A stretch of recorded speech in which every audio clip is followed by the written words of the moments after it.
நான் உங்க நாகராஜ். சாதுக்களும் சாமியார்களும் மட்டும் இல்லாம ஆன்மீகத்துல இருக்கிறவங்க எல்லாருமே பயன்படுத்துற ஒரு உன்னதமான பொருள் ருத்ராட்சம். இதுவரை ருத்ராட்சத்தை கழுத்துல மாலையா பயன்படுத்துறத மட்டும்தான் நாம பார்த்திருக்கோம். ஆனா ஒருத்தர் ருத்ராட்சத்தையே அருமருந்தா பயன்படுத்திக்கிட்டு இருக்காரு. சித்தர்கள் முறைப்படி ருத்ராட்சம் மூலமாவே பிபி, சுகர் போன்ற தீர்க்க முடியாத பல நோய்களையும் குணப்படுத்திக்கிட்டு வராரு. இன்னைக்கு நான் அவரை பார்க்கத்தான் பெங்களூருக்கு டிராவல் செஞ்சுக்கிட்டு இருக்கேன்.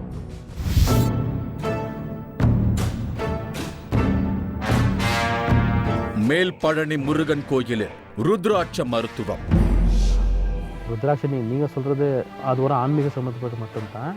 ஆனால் ருத்ராட்சியில் வேறு ஒரு மெடிக்கலாக சயின்டிஃபிக்காக கூட ருத்ராட்சம் ரொம்ப ஒரு யூஸ்ஃபுல்லானது. நாகசாதுக்கள் சொல்லிக் கொடுத்த ரகசியம்.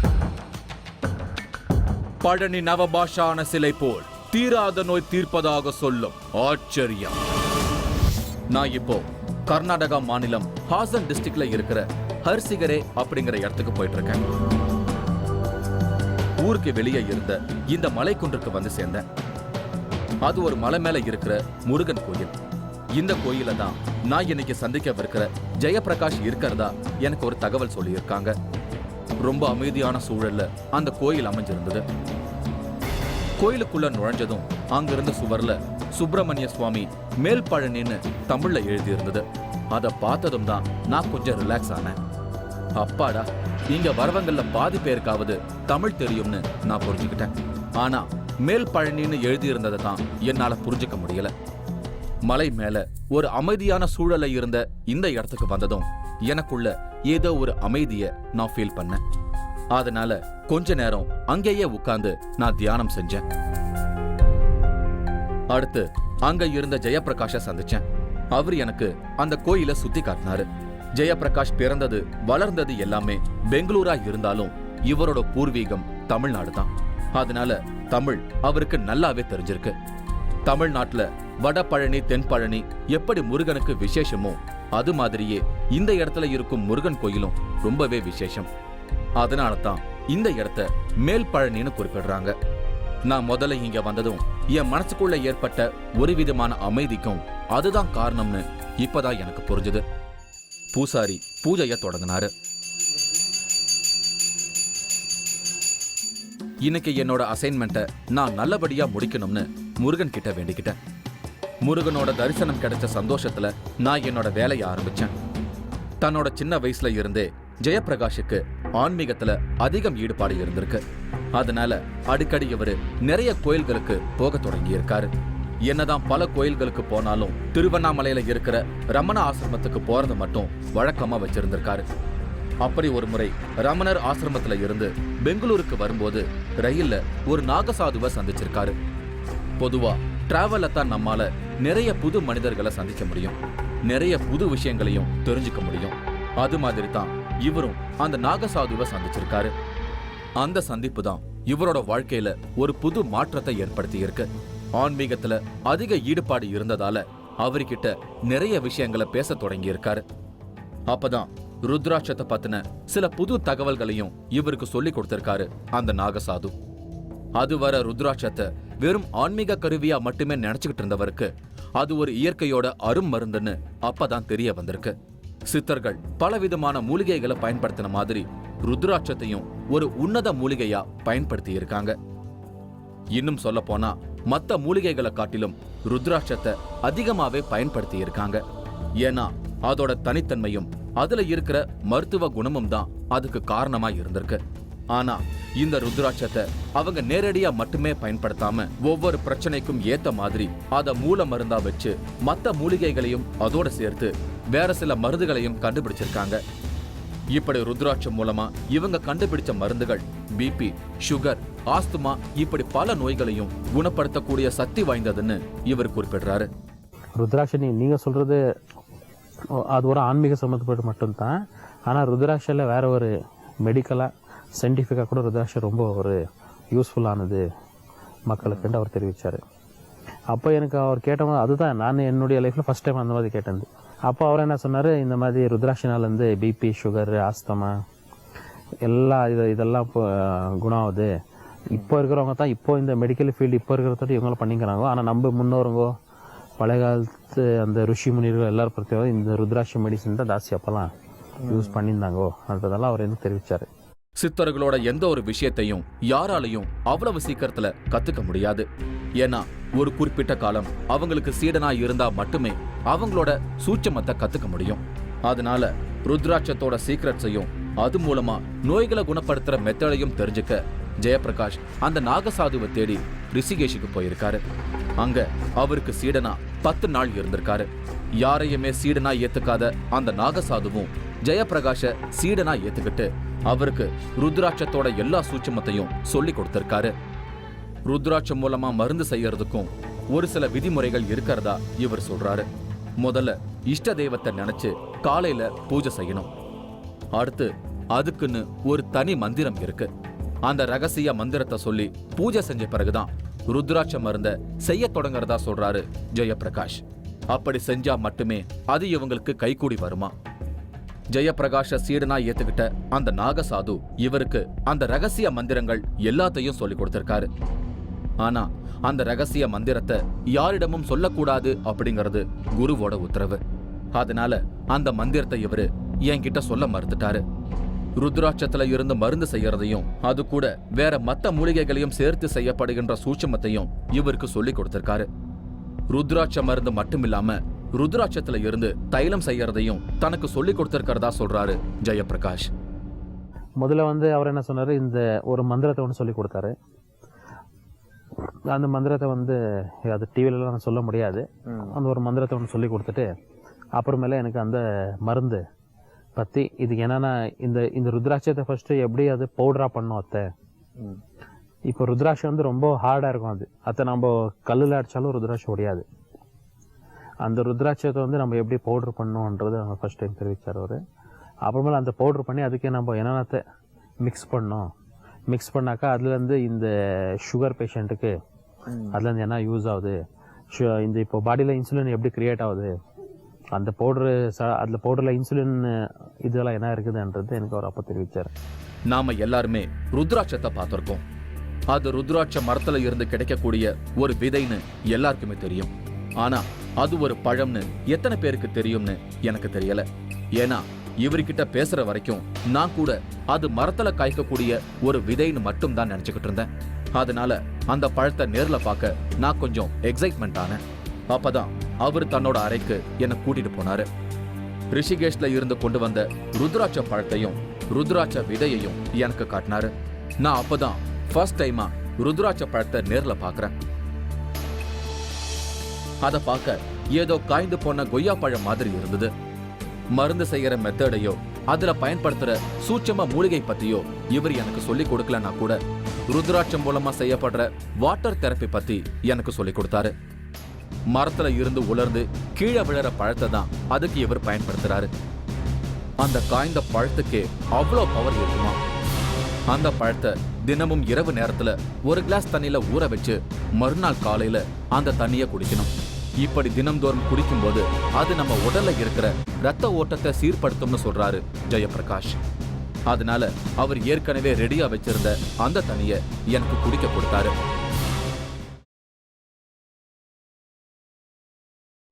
தண்ணியோட டேஸ்டே வேற மாதிரி இருக்கு. ஆமாம் ஆமாம், கண்டிப்பாக டேஸ்ட் மாறிடும். அது ஃபுல்லையும் குடிச்சிடலாமா? ஃபுல்லாக ஒரு கிளாஸ் ஃபுல் குடிக்கணும் ஒருத்தர். அது மட்டும் இல்லாம ஒரு முறை பயன்படுத்தின அந்த பழத்தை கிட்டத்தட்ட 2 மாசம் வரைக்கும் பயன்படுத்த முடியும்னு இவர் சொல்ற தகவல் ஆச்சரியமானதா இருக்கு. இப்போ நீங்கள் நைட்டு நீங்கள் தண்ணியில் போட்டு மறுநாள் காலையில் எடுக்கிறீங்களே, இப்படி தண்ணியிலேருந்து எடுத்து வச்சுட்டு அப்புறம் தண்ணி குடிக்கணும். அப்புறம் இந்த ஃப்ரூட்டை நீங்கள் வெளியே இது ட்ரை ஆகிறதுக்கு வெயிலையோ இல்லை காற்றுலையோ நம்ம வெளியே வைக்கணும். இப்போ நம்ம இந்த விண்டோ கிட்டே எங்கேயோ ஒரு பக்கம் எடுத்து வச்சுட்டாக்கா இது காற்றுல கொஞ்சம் ட்ரை ஆகும். இது 2 மாதம் வரைக்கும் இதாகும் பயன்படுத்தலாம். இது நம்ம ட்ரை ஆகுது அப்படியே வச்சுட்டாக்கா பழம் அன்றைக்கே கெட்டுடும். அந்த பழத்தை உரிச்சு அதுக்குள்ள இருந்த ருத்ராட்சத்தையும் எனக்கு காட்டினாரு.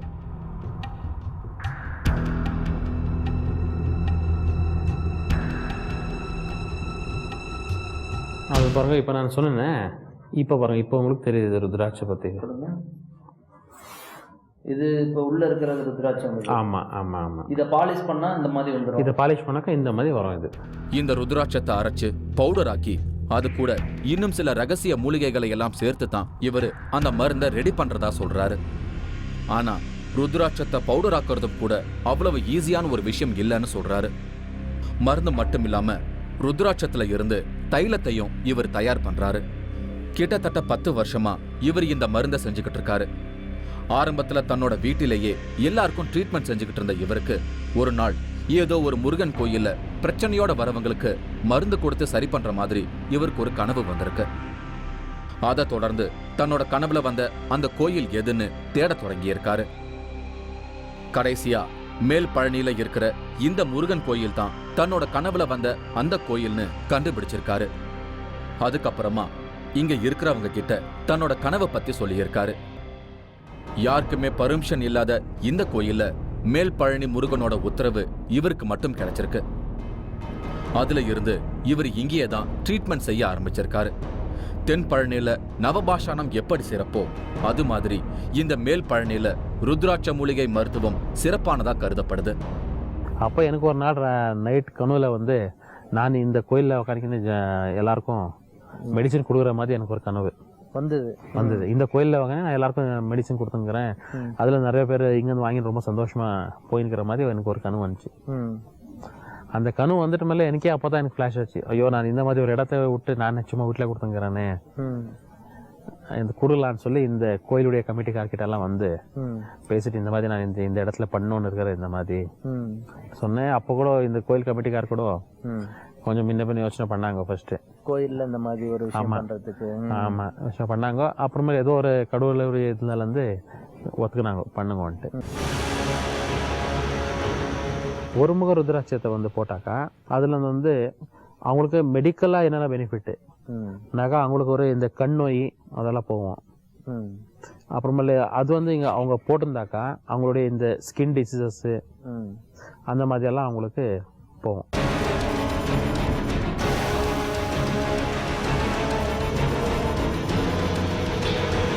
மூன்றாவது கண் இடைவேளைக்கு பின் தொடரும்.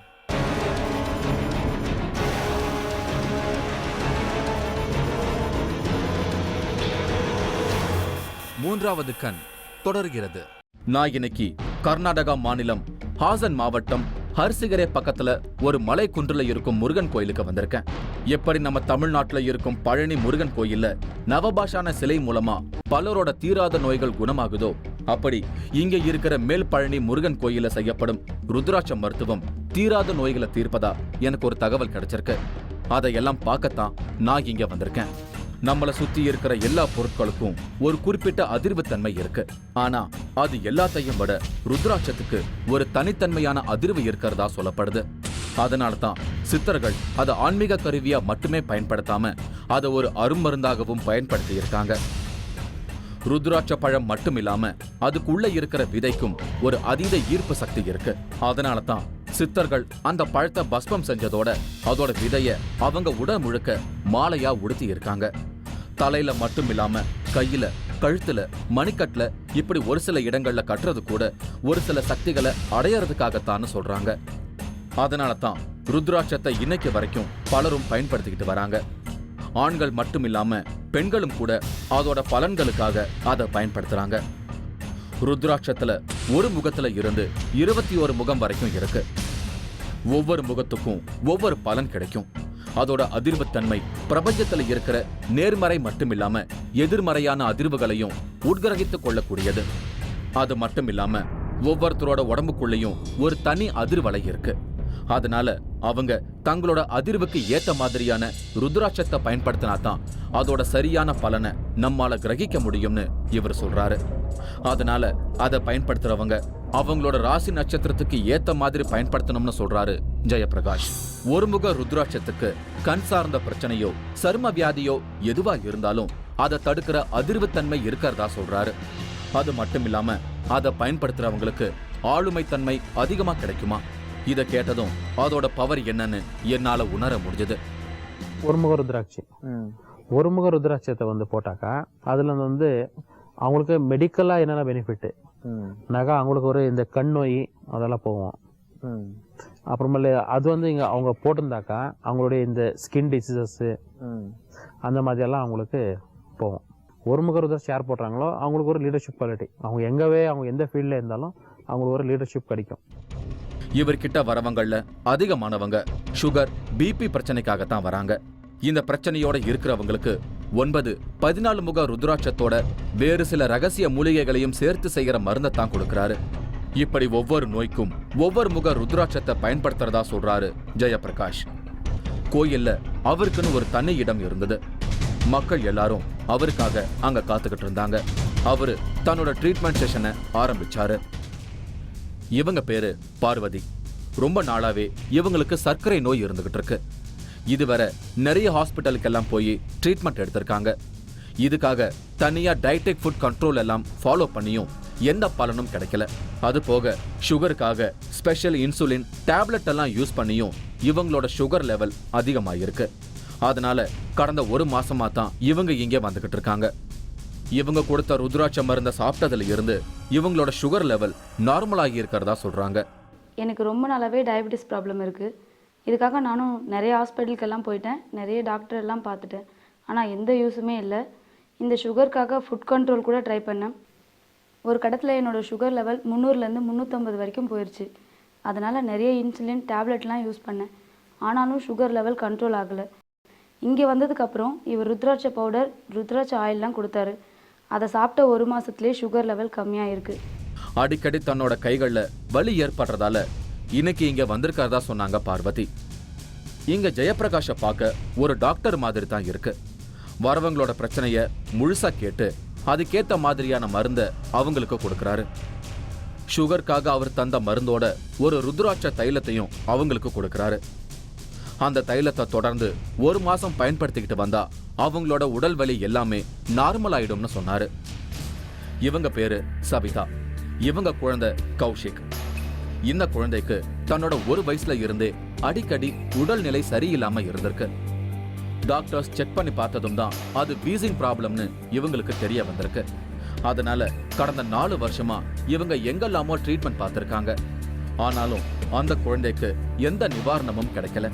கடைசியா குழந்தைக்கு மூச்சு திணறல் வந்து சீரியஸ் ஆகிருக்கு. ஸ்கூல்லேருந்து ஒரு நாள் அவனுக்கு ஃபோன் வந்துச்சு. அவங்க ஸ்கூல் மேடம் ஃபோன் பண்ணாங்க எங்களுக்கு. அவனுக்கு வீசிங் ப்ராப்ளம் அதிகமாக இருக்குது, அவனுக்கு ப்ரீத்திங் ப்ராப்ளம், அவன் ப்ரீத் பண்ண முடியல, சீக்கிரம் கொஞ்சம் வாங்கன்னுட்டு நம்ம பயந்துட்டு சீக்கிரம் உடனே ஸ்கூலுக்கு போய் பார்த்தோம். அவனுக்கு அந்த வீசிங் ப்ராப்ளம் அப்படியே இருந்துச்சு. உடனே நம்ம லோக்கலில் இருந்த ஹாஸ்பிட்டலுக்கே கூப்பிட்டுன்னு போய் அங்கே ட்ரீட்மெண்ட் எல்லாம் எடுத்து வாபஸ் வீட்டுக்கு வந்துட்டோம். இனிமே எதே நம்ம எடுத்து மெடிசன் எடுத்தாலும் அவனுக்கு அப்பப்போ அந்த ப்ராப்ளம் இருந்துதான் இன்னும் இருக்கு அவனுக்கு. அப்பதான் தெரிஞ்சவங்க மூலமா இங்க வந்திருக்காங்க. இங்க இவர் கொடுத்த ருத்ராட்ச மருந்த இப்ப தொடர்ந்து 3 மாசமா சாப்பிட்டுக்கிட்டு வராங்க. 4 வருஷமா சரியாகாத வீசிங் ப்ராப்ளம் இங்க கொடுத்த ருத்ராட்ச மருந்தால வெறும் 3 மாசத்திலேயே குணமாகி இருக்கிறதா சொல்றாங்க சவிதா. தண்ணியில அந்த பவுடரை 1/2 ஸ்பூன் போட்டு நல்லா கலந்து அதுல வெறும் வயிற்றுல குடிக்கணும். அதே மாதிரி ராத்திரியில சாப்பாடுக்கு முன்னாடி கிளாஸ் தண்ணியில போட்டு குடிச்சேன். அது இப்போ 3 மந்த்ஸ் அதே மாதிரி கண்டினியூ எடுத்து தொட்டு இப்போ அவனுக்கு அந்த ப்ராப்ளமே இல்லை. இப்போ அவன் ரொம்ப நல்லா ஹெல்த்தியா நல்லா இருக்கான். இப்போ அந்த வீசிங் ட்ரபிள், ஆஸ்துமா ட்ரபிள் திருப்பி வரவே இல்லை. இந்த பஸ்மத்தை வந்து தண்ணியில் கலக்கி இப்படி இங்கே வச்சுக்கணும். இது மாந்திரிகம் ஆகிக்கிறவங்க அதல்லாத இந்த வீட்டில் சின்ன பசங்க நைட்டில் கனு வந்து ஏதோ ஒரு கெட்ட கனு வந்துடும், வந்துட்டு வீட்டில் பயந்துருவாங்க. வீட்டில் பசங்க அவங்களுக்கெல்லாம் கூட இந்த பஸ்மத்தை கொடுப்போம். அவங்க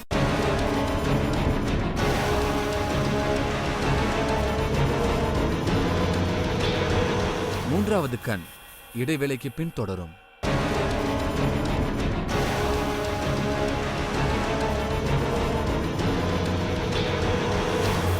மூன்றாவது கண் தொடர்கிறது. இன்னைக்கு நான் கர்நாடகா ஹாசன் மாவட்டத்துல இருக்கிற மேல்பழனி அப்படிங்கிற ஒரு மலை குன்றுல இருக்கும் முருகன் கோயிலுக்கு வந்திருக்கேன். இமயமலை பகுதிகளில் நாகசாதுக்களுக்கு மட்டுமே தெரிந்த ஒரு ரகசிய மருத்துவம் இங்க இருக்கிற ஒருத்தருக்கு தெரிய வந்திருக்கு. அதன் மூலமா இன்னைக்கு உலகையே பயமுறுத்திக்கிட்டு இருக்கிற சர்க்கரை நோய் உள்ளிட்ட பல நோய்களுக்கு ருத்ராட்சத்தையே மருந்தா கொடுத்து குணப்படுத்துறாரு. அப்படி ஒரு ஆச்சரியத்தை பார்க்கத்தான் நான் இங்க வந்திருக்கேன். நோய் தீர்க்கும் மருந்தா ருத்ராட்சத்தை பயன்படுத்த முடியுமாங்கிற கேள்விக்கு இங்க எனக்கு பதில் கிடைச்சிருக்கு. அது மட்டும் இல்லாம சமீபத்துல நம்மோட 3வது கண் நிகழ்ச்சியில ஒரு எபிசோட் பெரும் பரபரப்பை ஏற்படுத்துச்சு. அச்சரப்பாக்கத்துல பாபுராயன் பேட்டையில இருக்கிற தேவதாசாமி தன்னோட வயிற்று மேலேயே தீமூட்டி யாகம் செய்திருந்தாரு. வயிற்றுல தீமூட்டி யாகம் செஞ்சதால திடீர்னு அவரு ஒரு ஆபத்துல சிக்கினாரு. அவரோட வயிற்று பகுதியில பெரிய கொப்பளம் உருவாகிடுச்சு. அந்த சமயத்துலதான் அவரை வழி நடத்தும் சக்தி உடனே அந்த இடத்துல ருத்ராட்ச இலைகளை அரைச்சு 10 போடும்படி உத்தரவு கொடுத்தது. அதை செஞ்ச சில நாட்கள்லேயே அந்த ஆபத்துல இருந்து உயிர் தப்பி இருக்காரு. இத அவரு கூடவே இருந்து கவனிக்கும் அனிதா நம்ம கிட்ட சொல்லி இருந்தாங்க. இப்ப இங்க ஜெயபிரகாஷ் செய்யும் இந்த ருத்ராட்ச மருத்துவம் ரிஷிகேஷ் பகுதியில நாகசாதுக்கள் சொல்லிக் கொடுத்த ருத்ராட்ச மருத்துவ ரகசியங்கள், இது எல்லாத்தையும் யோசிக்கும் போது ஒரு புது வெளிச்சம் எனக்குள்ள ஏற்பட்டுச்சு. ருத்ராட்சம் ஒரு அரிய உயிர் காக்கும் மூலிகை. அதை உணர்த்தான் பலரும் அதை ஒரு குறியீடா பயன்படுத்தி இருக்காங்க. பொதுவா ருத்ராட்சத்தை பல காரணத்துக்காக பயன்படுத்த முடியும்னு ஜெயபிரகாஷ் ஒரு பட்டியலை போடுறாரு. கண் திருஷ்டிக்காக, ராசிக்காக, நீண்ட ஆயுளுக்காக, ஒரு ஆன்மீக சக்திக்காக, இப்படி ருத்ராட்சத்தை பயன்படுத்த பலருக்கும் பல காரணங்கள் இருக்கு. ஆனா கடைசியா அவர் சொன்ன ஒரு விஷயம்தான் என்ன ரொம்பவே அதிர வச்சது.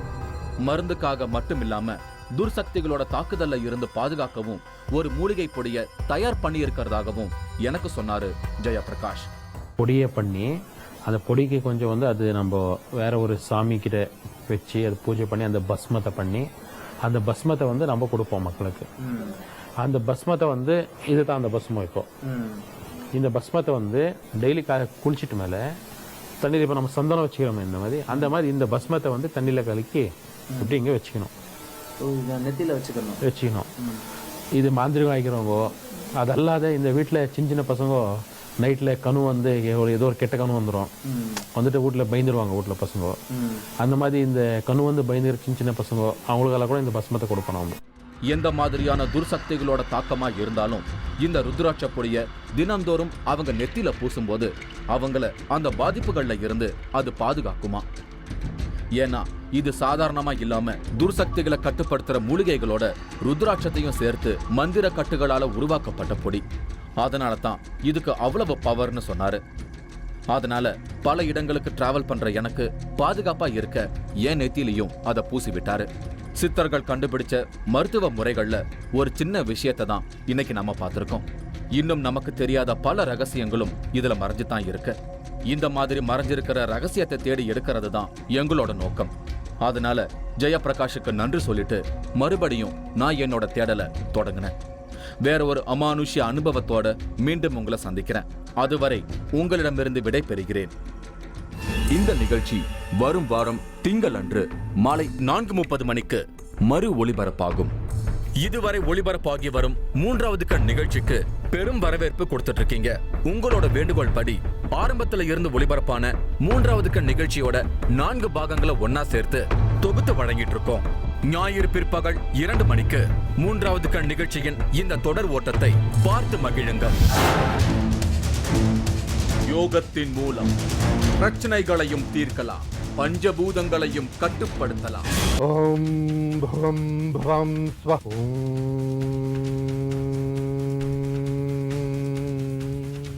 ஒரு மாடர்ன் யோகி நிகழ்த்தி காட்டும் அமானுஷ்யங்கள், நம்ப முடியாத நேரடி காட்சிகள். நீங்களும் இந்த திகில் பயணத்தில் கலந்து கொள்ள ஒரு வாய்ப்பு. 3வது கண் டிவி ஷோ என்ற Facebook பக்கத்தில் எங்களோடு இணைந்திடுங்கள். உங்களது அமானுஷ்ய அனுபவங்களை பதிவு செய்து இந்த நிகழ்ச்சியில் பங்கு பெறும் வாய்ப்பை பெறுங்கள்.